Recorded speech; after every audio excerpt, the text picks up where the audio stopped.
Hola a todas y a todos. Hemos preparado este vídeo para ayudaros a trabajar la sesión 3 de la práctica 1 y para facilitar la resolución de los ejercicios propuestos. Os recomendamos escucharlo atentamente y pararlo todas las veces necesarias para resolver correctamente las cuestiones planteadas. Si os quedara alguna duda, ya sabéis que tenemos disponible el foro de Moodle para plantearla. ¡Empezamos! En primer lugar, y como siempre, os recomendamos que leamos y entendamos bien el guión, en este caso las páginas 12 a 16 del apartado 5, nivel de enlace. Como veréis, existen dos tipos de protocolos, orientados a bit y orientados a carácter. En esta sesión 3 trabajaremos los protocolos orientados a carácter, concretamente dos ejemplos, Xmodem y Kermit. Podéis repasar los conceptos teóricos en la unidad 2, y también revisar el ejemplo que se incluye en los apuntes de la asignatura. En segundo lugar, os pedimos que rellenéis el cuestionario Moodle y dos ejercicios, uno sobre Xmodem y otro sobre Kermit. En total suman 10 puntos, 3 puntos de las preguntas del cuestionario y 7 puntos de los ejercicios propuestos. Leer las preguntas atentamente y ya veréis cómo con el guión, los apuntes y este vídeo explicativo podréis resolver los 10 puntos. Empezamos pues con el análisis de una trama Xmodem.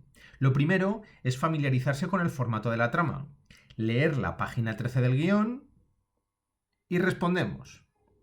¿Qué significa el primer campo? ¿Qué función tiene? ¿Qué significan los campos segundo y tercero? ¿Qué podemos saber con el valor del segundo campo? Control de secuenciamiento. Atención, en la captura aparecen caracteres ASCII. Os recomendamos que paséis el valor a binario y a decimal. Os ayudará mucho. El cuarto campo son los datos. ¿Qué longitud tiene?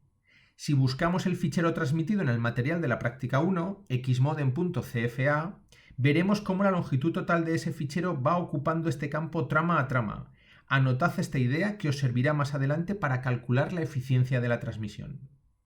Y el último campo, ¿qué significa? En este caso ocupa 2 bytes. Y si lo identificamos correctamente en la captura, ¿qué nos indicarán estos dos últimos bytes? Por tanto, ¿qué vendrá a continuación? El siguiente paso es el análisis de Xmodem. Son las fases de la comunicación. Familiarizaros con la figura 1.13 y leer la explicación de la página 14 del guión.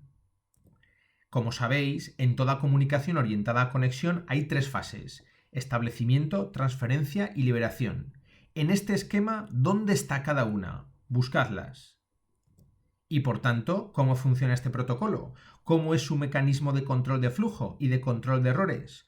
Una pista: volver a leer la primera frase de la explicación del Xmodem y ahí tenéis la respuesta. Si hemos trabajado y entendido todo esto, ya podemos responder a la primera pregunta del cuestionario Moodle y a las 3 primeras preguntas del ejercicio propuesto para Xmodem, los 3,5 puntos primeros. Y acordaros de dibujar el intercambio de tramas describiendo todas las tramas con un esquema equivalente al indicado en la figura 1.13. Y para terminar este primer ejercicio de Xmodem, queda calcular la eficiencia. Si recordamos el concepto de eficiencia, debemos calcular la relación entre bit de información, en el numerador, y bit totales, en el denominador. En este caso, el enunciado indica que los bits de información, los datos útiles, corresponden solo al campo datos, sin contar los caracteres SB de la última trama. Si comparamos estos datos útiles con los bits totales enviados en cada trama, ¿cuál es la eficiencia en cada trama enviada? Calcularlo para todas las tramas enviadas por el emisor.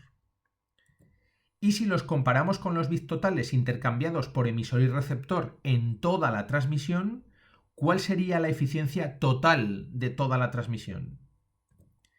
Y si sabemos que a nivel físico se ha realizado una comunicación asíncrona 8N1, ¿cuál sería el número total de bits intercambiados por emisor y receptor en toda la transmisión a nivel físico? Ese sería el número total. En ese caso, ¿cómo se recalcula la eficiencia?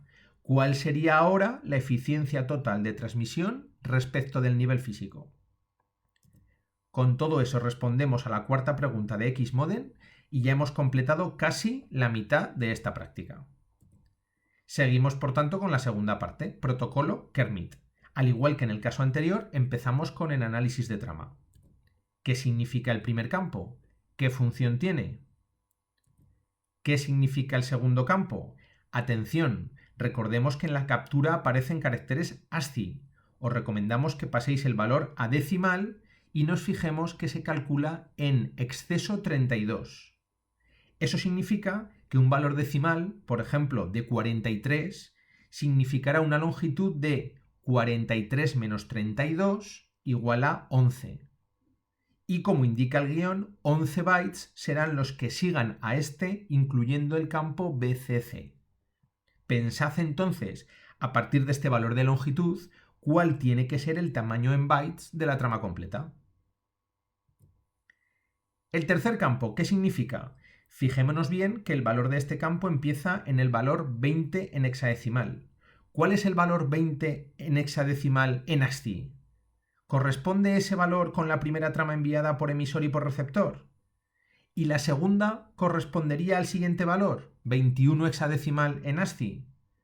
Comprobamos que todo es correcto y sigamos analizando uno a uno los campos de la trama para poder responder a las preguntas de los ejercicios propuestos. Tanto a la segunda y tercera pregunta del cuestionario Moodle como a la primera del ejercicio de Kermit. Recordar dibujar el intercambio de tramas describiendo todas las tramas con un esquema equivalente al indicado en la figura 1.15.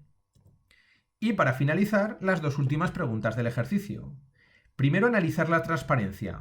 Recordar leer la página 16 del guión, que ahí nos da las claves, e incluso revisar el ejemplo que se incluye en los apuntes y en los ejercicios de la colección. ¿En qué trama se está aplicando un mecanismo para garantizar la transparencia de datos? Describirlas dentro de este ejemplo concreto y ya tenéis respondida la pregunta. Y por último, analizar la eficiencia del protocolo Kermit. Si los datos útiles corresponden solo al campo datos, data, y los comparamos con los bits totales enviados en cada trama del emisor, ¿cuál es la eficiencia en cada trama enviada? Calcularlo, por ejemplo, para las 3 primeras tramas. ¿Y si los comparamos con los bits totales intercambiados por emisor y receptor en toda la transmisión? ¿Cuál sería ahora la eficiencia total de toda la transmisión? Y al igual que antes, a nivel físico, si se ha realizado una comunicación asíncrona 8N1, ¿cuál sería la nueva eficiencia total de la transmisión respecto del nivel físico? Pues eso es todo. Esperamos que este vídeo os ayude a trabajar la sesión 3 de la práctica 1 y respondáis correctamente a todas las cuestiones planteadas. Buen trabajo y mucho ánimo estos días. Un saludo.